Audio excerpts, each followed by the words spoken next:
Hey, welcome back to another video. It is Halloween, assuming I'm getting this video actually out on time. A time of spooks and scares and ghosts and goblins, and I thought it would be fun to do a Halloween video, because I actually haven't done one in a little while, and since I am slowly turning into a card game channel, I guess, because I keep coming up with card game ideas, I thought it would be fun to talk about some of the creepy cards that I have come across in my time engulfing myself into this world. We'll be talking about 3 games here: Yu-Gi-Oh!, Magic the Gathering, and Pokemon, and we'll be talking about 3 cards from each one, because there are so many creepy cards from, each of these games, especially Magic, that if I talked about all of them, or even most of them, we'd be here all day. So I narrowed it down to 3 for each one. 3 cards, 3 games. It makes sense to me. So let's get started. We'll ramp up a little bit and start a little simple with Yu-Gi-Oh! Starting off very easily, we have a set of monsters, really probably cheating, but this is my video, so I'm going to do it. These are the Ghost Tricks. Much more akin to something like Spooky's House of Jump Scares, at least in the early floors, than, say, Amnesia the Dark Descent. These guys are really more pranksters than they are truly terrifying, but I feel like they fit very well into Halloween. They're on the more silly side of things. They've got the spooky aesthetic, but they're not really actually terrifying. You've got So Cute Boss, literally has cute in the name, because the censors were too afraid to put succubus, but So Cute Boss is a fun name anyway. Angel of Mischief looks like she'd leave a whoopee cushion on your chair rather than try to pull you to hell or something. Yeah, they're not, like I said, not really scary so much as they are silly, but they do reflect sort of a very base level of horror in their play mechanics, and their whole thing is that they flip up to activate their effects, sort of like a jump scare.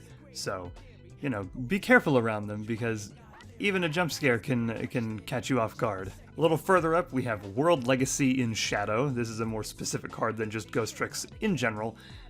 Crawlers are not exactly an incredibly terrifying archetype. They're essentially a horde of malicious space bugs. They're an archetype that I very much like, but just at appearance, they're not exactly creepy. But when you look at World Legacy in Shadow, you get a very different idea of what the crawlers really can appear to be. Just a whole swarm of the things overtaking the World Legacy, which is already an archetype that's full of very heroic relics, and you see it looks like the sort of just glistening, paradise, for lack of a better term. They're very good looking cards, and you see it just swarming with crawlers here in this card. It's a little chilling just inherently to me right out of the gate. It's the kind of thing where if you were living in this world and you looked out at the sight of all of those red eyes, it'd be hard not to be terrified of the whole situation, I think. And then for the final Yu-Gi-Oh card I have here, this is one that was way back in the anime in Bakura's deck that didn't actually see print until 2016. Dark Sanctuary. It used to freak me out all the time as a kid, whenever I watched the duel between Bakura and Yugi in the Battle City finals, which I watched quite a bit. I had that on tape, and I watched it all the time. And to this day, just looking at this card is still very unnerving.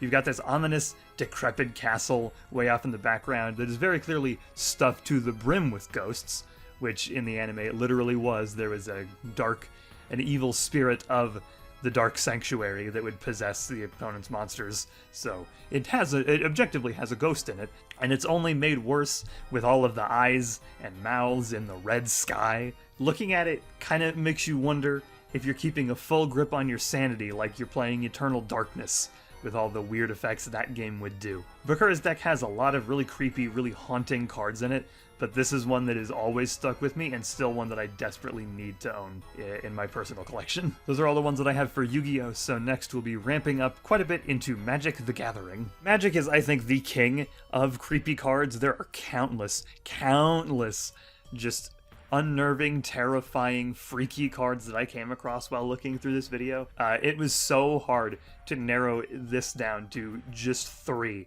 So, bear with me if I forget a few very notably creepy cards, because there are definitely ones that are very well known within Magic's community for being unnerving to look at. First is Progenitus. This is probably not a card that you really think is creepy initially, but it's always been very unnerving to me. Objectively cool. It looks awesome, but, you know, take in the context of, imagine if you saw that image for real. Like, if you looked outside and you saw, you know, dark rolling clouds and an ominous, enormous, 5-headed Hydra dragon thing. It looks like the end of the world is happening. It's sort of an existential horror. The sight, like, it's not an inherently scary creature. The environment isn't that uncommon. And I think maybe that sort of helps, is that it's because the environment is more generic. It's just, you know, remove the dragon, it looks like a thing that I've seen several times, so you can kind of relate to it, almost. So seeing such an enormous creature that very clearly means bad news out there is unnerving, and if you were to actually see this in real life, you just know that something is going bad, and probably the world is not long to exist. Next, we have one of my favorite cards from even before I was working on this video. This is one that I loved.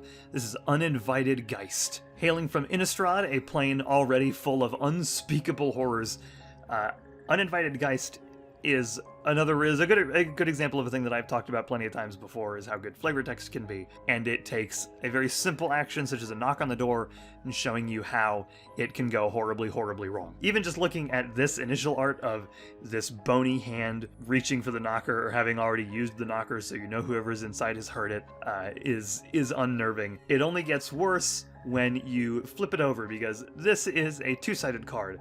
This is from Shadows over Innistrad. That set's whole thing was about cards that could transform, so on the other side, you have a completely different image. That one of the Geist having come inside, because really knocking, it was going, regardless of if it knocked, it was going to be coming in anyway. Like I said, it takes, you know, a seemingly simple, innocent sound, or just an act such as somebody knocking on your door, and changes it just entirely. It's reminiscent of real world horrors and you know, horrible people who will just approach somebody's front door, knock, seem nice just to get inside, and then do something horrible. Except in this case, regardless of if you let the Geist in, it's coming in, and nothing good is going to come of that. And it's bone chilling. It's like, my worst nightmare is exactly that, is letting somebody in my house and it going wrong. So it preys right on that. It chills me to my bones. Dan Scott's art on the card is just terrifying. It's hard to really put exactly into words more than that, but it's perfect, and sort of one of the reasons why I've started to like creepy cards. And our final stop on the Magic train is with Phyrexian Unlife. If you are unfamiliar with Phyrexians, they are a race within Magic, horrible fusions of flesh and metal created by the twisted scientist Yawgmoth. Their entire goal is to complete all life, that being taking all of their organic parts and replacing them with artificial things to perfect them and make them as they should be. They intend to travel the entire multiverse and complete every single plane.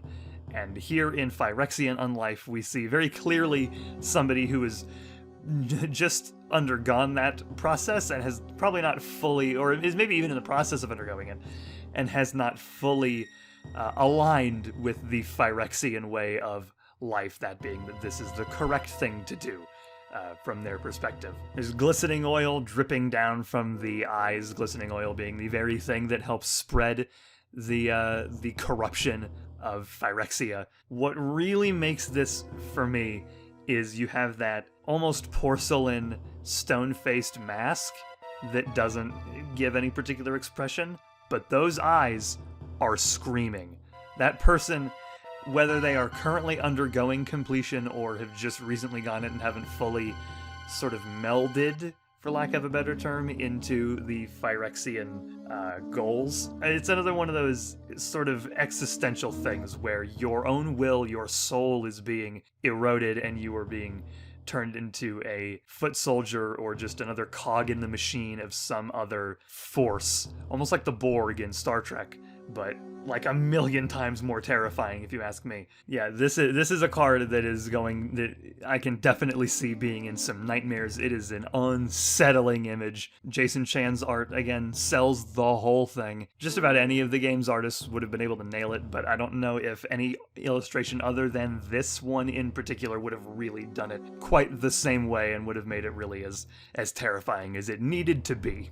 Now that we've hit the really extreme stuff, we'll tone down a little bit and end things with Pokemon cards. While not exactly known for creepy art, the Pokemon TCG is home to a lot of incredible art, and just by sheer number, occasionally that means you're going to get some unsettling ones, and I believe I've got a pretty decent selection here for you tonight, or today, depending on when you're watching this. Ghost types are maybe cheating, but again, screw it, it's my video, and really, I feel like I had to include at least one in this video. Haunter is an old favorite of mine. He's a Gen 1 classic, so he's gotten plenty of cards, but the one that really stuck out to me as good for this video is this one from the Triumphant set during the Heart Gold and Soul Silver era of the game. On first inspection, I actually thought it looked quite like Haunter rising up from the ground, as if the spirit was leaving a body almost, though looking closer it's more of Haunter chasing after you through a forest, which is not much better. And it's really only made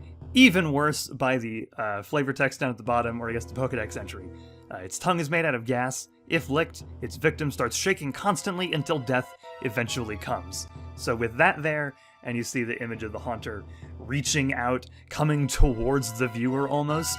This is, to me, a Haunter who is trying to kill you, basically. This is a malicious ghost, and it's probably the best Haunter illustration in the whole game, and there are a lot of really, really good Haunter illustrations, but this one, just for its immediate, even without the flavor text, it's pretty creepy, because it's a Haunter coming after you. Bringing the Pokedex entry back in only makes it worse, and Takashi Yamaguchi's art is flawless. This is probably, even just looking at how Haunter is rendered, this is one of my favorites of how Haunter has looked. This sort of sheen, the very dark shade of purple that would make it harder to spot in a cloudy night where there's not so much moonlight, maybe. It all comes together to create a very, very haunting, if you will excuse the pun, image of one of my favorite Pokemon. Greeting us from Generation 2's Skyridge set.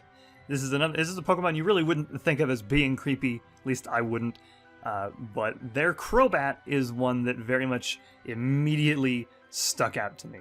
One, you've got the illustration of all these Crobats hanging upside down. It's an inherently just slightly creepy image, very Halloween-y with, the bats. But what really makes this one to me is its Pokepower Carry Off. Just the name of that, this completely recontextualized the image to me as now being a horde of Crobats ready to just latch on and carry somebody away to do God knows what to them. And it took a Pokemon that I was already a fan of, and you could already do kind of eerie things with, and just making it that much creepier. Because already just seeing all these bats is a little creepy, a little creepy, a little unnerving, and then the added bit of if you're seeing it like this, they might be coming for you, just makes it even creepier. Absolute props to Kimiya Masago, who did the art for it, because again, this is one that would not have made it onto the list if not for the combination of artwork and the effect. If this was just a Crobat with the Pokepower Carry Off, it probably would not have stuck out to me, but that art, that Pokepower combined to immediately induce nightmares. Finally, coming in much more recently from Sun and Moon's Shining Legends set, we have this Yveltal. Yveltal is a Pokemon that I've always really liked since X and Y came out, and I'll always stand by as an X and Y fan. With this, it's inherently all about destruction. Xerneas, the other legendary from the sixth generation of games, is about creation. Yveltal is destruction. And I think that is shown very, very well in this card. On its own, without knowing about the destruction thing, it's a very striking image of this big, red and black bird staring down at you, one glowing blue eye fixated. But knowing about the whole destruction thing, taking in the Pokedex entry down at the bottom, when this legendary Pokemon's wings and tail feathers spread wide and glow red, it absorbs the life force of living creatures. It just sort of has a whole other thing. This forest looks desolate. It looks like Yveltal has just destroyed whatever was there. You know, the trees have no leaves. Any wildlife, any other Pokemon that were there are probably dead now. Any people that happen to be there just aren't anymore. It's another very, I think, base fear of just total and complete destruction of everything you know. And while it may not necessarily be a frightening, you know, zombie or anything like that, just the image of that and taking in, again, the idea of just everything that you know being destroyed is another just sort of inherent worry I think that people have. And this captures it very well. Shin Nagasawa's art, fantastic. I love the perspective on it, especially because it looks like I said, it looks very much like Yveltal is looking down at you, like you survived or you are the last one that it needs to eliminate. And it's, you know, a very different kind of fear than, you know, the magic cards or even that Crobat or the Haunter. But it is still a very real fear, and I think one that probably a lot of people share. And you know, a threat of complete annihilation, pretty much. So those are some spooky cards to think about on Halloween. Some ones that I wanted to spotlight. Especially liked talking about the art of them, because the art is really what makes a lot of them, even if it's in conjunction with something else like flavor text. It's, you know, art or something like that that is, you know, it's getting that feeling across. So the art is very noteworthy. I really wish I could give specific credits to the Yu-Gi-Oh artist, but the Yu-Gi-Oh card game does not credit its artists. So, you know, yeah, I thought that was very fun to do. Like I mentioned at the top of this, there are a lot of creepy cards I wanted to talk about that I just had to cut out because I didn't want this video to be 8 million years long. I might do another one of these next Halloween or even before next Halloween if I really just feel the hankering to talk about some more of these. And if you've got any creepy cards that you really like from Magic, Yu-Gi-Oh, Pokemon, Battle Spirits, Duel Masters, any card games, feel free to let me know, because I would really love to just continue diving into this whole genre, this whole medium, all of these different games, and how well they can, how they can still be enjoyed for somebody who doesn't necessarily play them like me. I don't really play most card games. I play Yu-Gi-Oh occasionally, but I am somebody who appreciates, you know, the cards themselves. I like the artwork, and I collect that.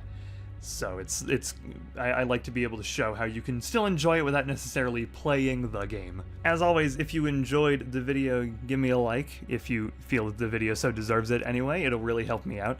And if you want to hear me talk about other stuff, then I have plenty of other videos, and you can stay tuned for the future things that I'm going to do by subscribing and ringing the bell, and you'll get notifications when I upload new videos.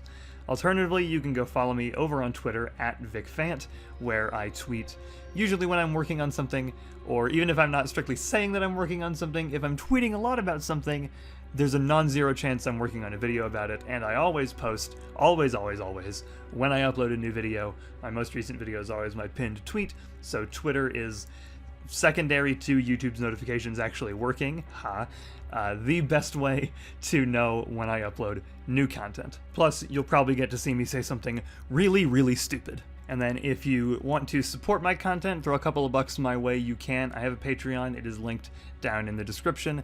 You can take a look at the tiers, get some extra bonuses, stuff like that, but you by no means have to. If you're not in a position to donate, or you just plain don't want to, that is perfectly okay, and just watching and sharing the videos around with some friends is more than enough support. So it's there if you want to, but again, just watching the videos and sharing them is more than I can really ask. That is all for now, and I will see you guys next time.